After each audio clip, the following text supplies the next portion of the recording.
guys, welcome back to another video. I know it's just me reading again, but this one might be a little shorter. My goal is under 15 or 10 minutes. I'm going to try and read 3 chapters today. So yeah. Here, Luther. Where are you, boy? Griffin squinted through the gate into the darkness of the yard. The Doberman was nowhere to be seen. Griffin and frowned. Not he had any great love for the dog, but he always, when real life didn't match, what did he plan? Luther had been left overnight in the store. If Ben opened the crate, he would probably even be staring at him. He had a heart attack.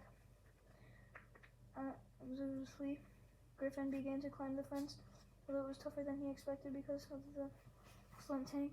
His father, blowtorch, which was strapped to his back. He climbed down the opposite side, shining a flashlight through the display window. No sign of Ben or the dog.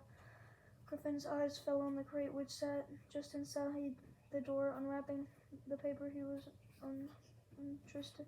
He checked the watch. It was 7:45. Ben still was in the box. He wrapped the glass. Ben, he whispered into the crate. The door knocked hard. Liam, what are you doing, man? It's time. He experienced a moment of internation. Liam, I'm reading. An air hose.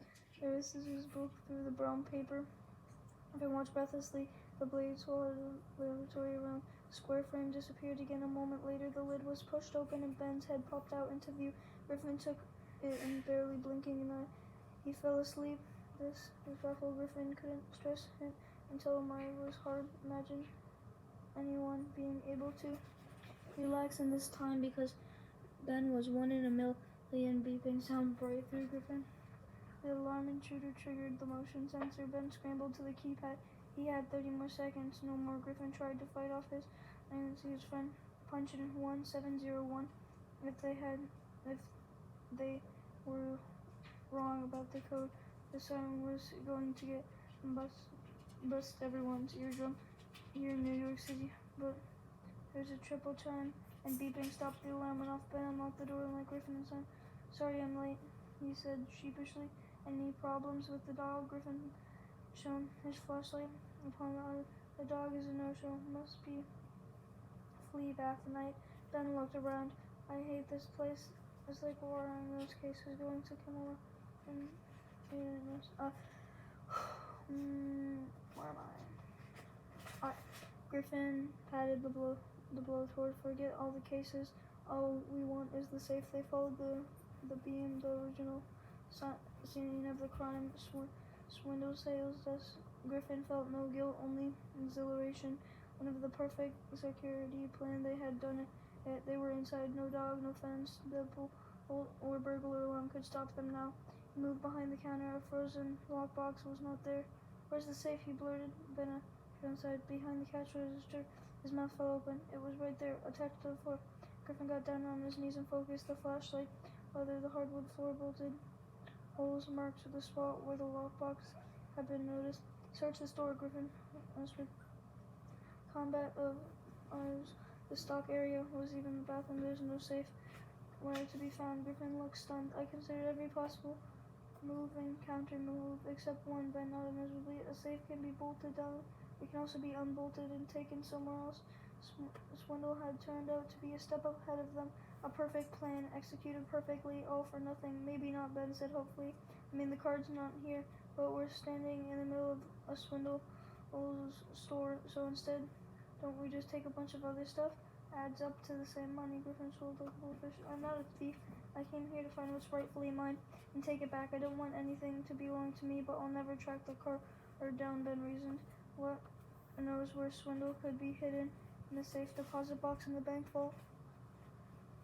Griffin could offer only helpless shrug.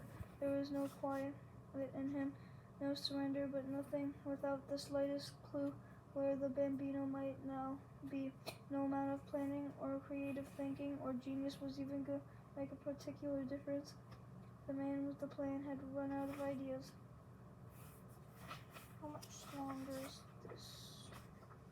Alright, so we're on page 94 and page 100. That's where we're going to end. Misery. Chapter 12. Misery. There was no other word for it. Watching Miss Bar margin was the endless parade of houses, hunters through the Bing home was more important. Ben could bear his regards. Each potential buyer was suspicious and outraged hostility.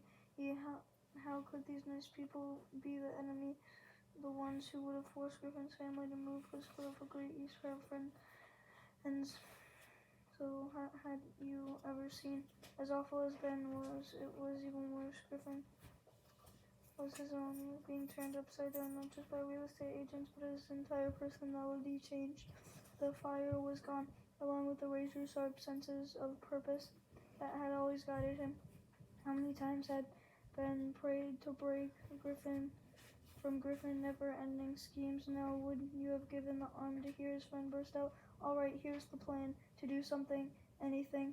What it was, it had never better been true, and were waiting for the inevitable and offer her a big deal, packing, moving the end of Griffin and Ben. At least it wasn't boring. The Bing were looking for a reason to be out of their homes while it was being shown. The dragging Griffin and Ben with him to every mall, park, carnival, and street fair, and concert and circus, trying to enjoy great food, suffering from a gut blast. 100 pages. Entering today and tomorrow seemed very little like entertainment anyway. All he could think of was about yesterday.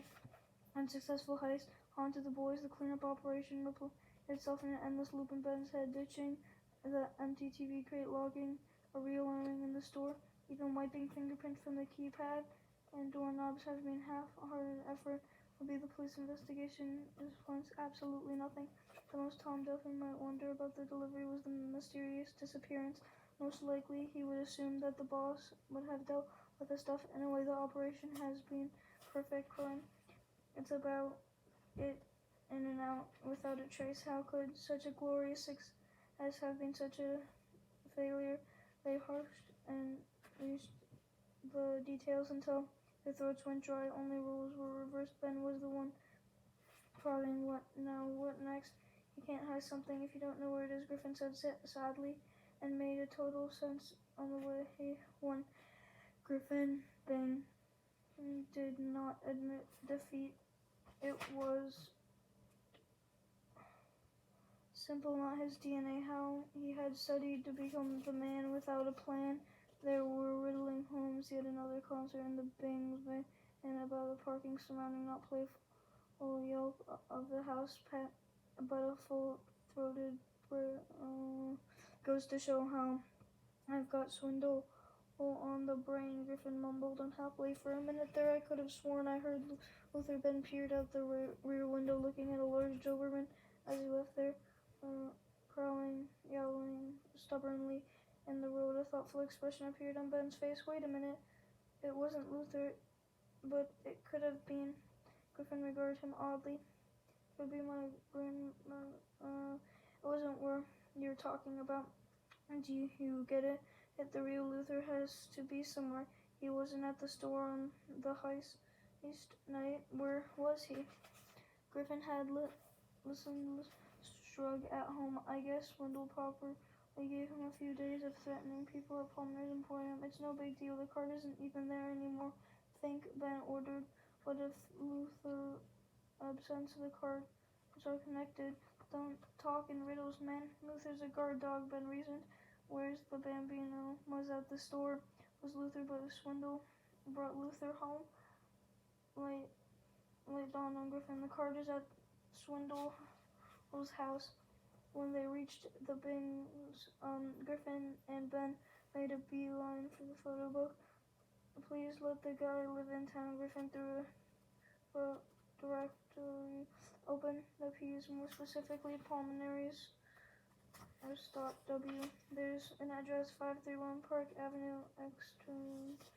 That's not far from the store, Ben exclaimed breathlessly. We did it, Griffin. We figured out where the card is. Griffin nodded, his cheeks flushed with purpose. Now all we need, Ben finished his sentence, is a plan. Not just any plan. This time we needed the ultimate plan. Chapter 13. I think that's where I'm going to leave off today. I know that's a little shorter one. That's about 2 or 3 chapters. I don't know. However you guys look at it. But yeah. So make sure to like and subscribe. Bye, guys.